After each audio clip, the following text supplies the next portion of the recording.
जरासंध वध, राजसूय यज्ञ एवं शिशुपाल का उद्धार।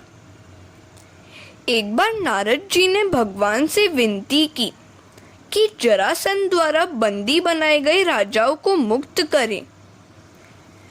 उसी समय युधिष्ठिर की ओर से आमंत्रण आया कि राजसूय यज्ञ में पधारिए।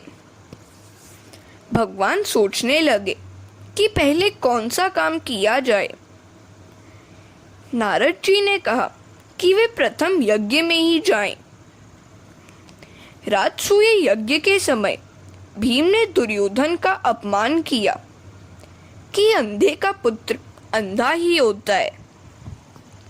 इस कर्कशा वाणी ने कलह का प्रारंभ किया, जिसकी अंतिम परिणति महाभारत के दारुण युद्ध में हुई।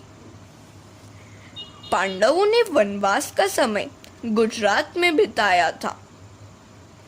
संखेड़ा के निकट पंचेश्वर महादेव के पास वे रहते थे।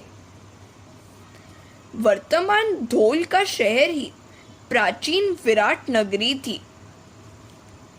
राजसूय यज्ञ के निमित्त योद्धाओं का नाश हो गया, किंतु एक जरासंध शेष रह गया।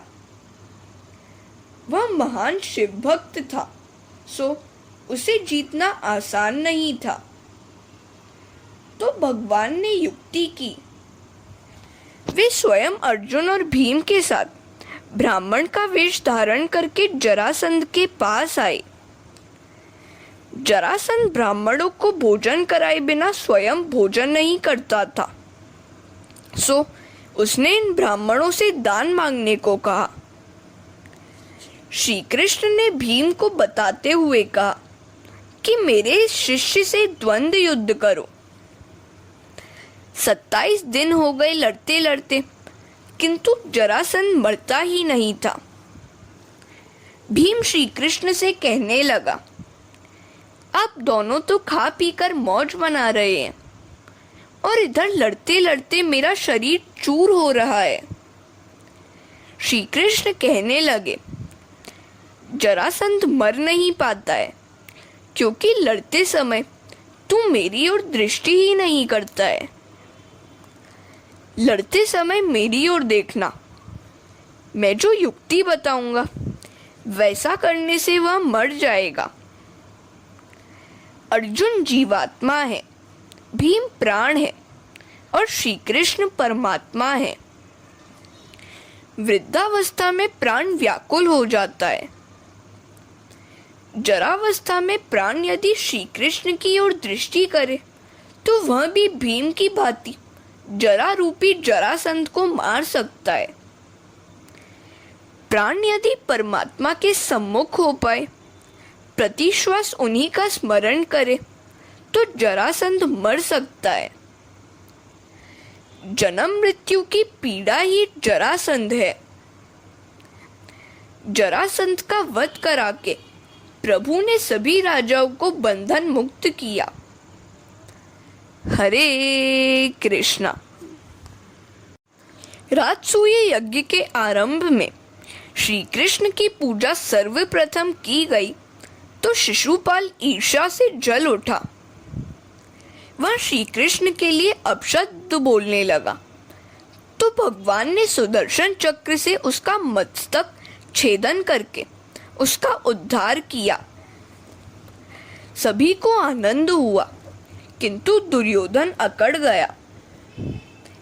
ऐसे व्यक्ति का भी नाश शीघ्र हो जाता है। शिशुपाल अर्थात क्रोध। भगवान ने शिशुपाल रूपी क्रोध का सुदर्शन चक्र रूपी ज्ञान से नाश किया। क्रोध को मिटाने का उपाय ज्ञान ही है। दुर्योधन ने कपट से पांडवों को द्यूत में हराया। पांडवों ने विराट नगरी में अज्ञातवास किया। वनवास और अज्ञातवास समाप्त होने पर पांडव कौरवों के युद्ध का प्रसंग आया। बलराम ने सोचा कि उन्हें भी किसी एक के पक्ष में रहकर लड़ना होगा, सो वे तीर्थ यात्रा करने निकल पड़े। घर में जब भी मतभेद, दुख का प्रसंग उपस्थित हो जाए, तीर्थ यात्रा करने चले जाओ। सुखदेव जी ने बलराम जी की तीर्थ यात्रा का भी बड़ा अच्छा वर्णन किया है। सुखदेव जी ने सुदामा चरित्र भी सुनाया। यह चरित्र भगवान का एक महत्वपूर्ण अंश है। भागवत की कथा करते हुए सुखदेव जी 2 बार समाधिस्थ हो गए थे। उस समय अन्य ऋषियों ने वेद मंत्रोच्चार से उनको सचेत किया था।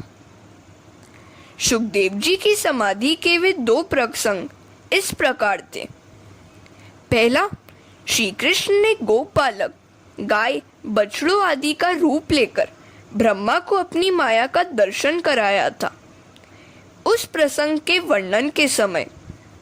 और दूसरा, सुदामा चरित्र के कथन के समय। राजा परीक्षित सुदामा चरित्र के आरंभ के समय सुखदेव जी से कहते हैं, इस कृष्ण कथा को सुनते हुए तृप्ति ही नहीं हो पा रही है। वही वाणी धन्य है जो भगवान का गुण वर्णन करती है।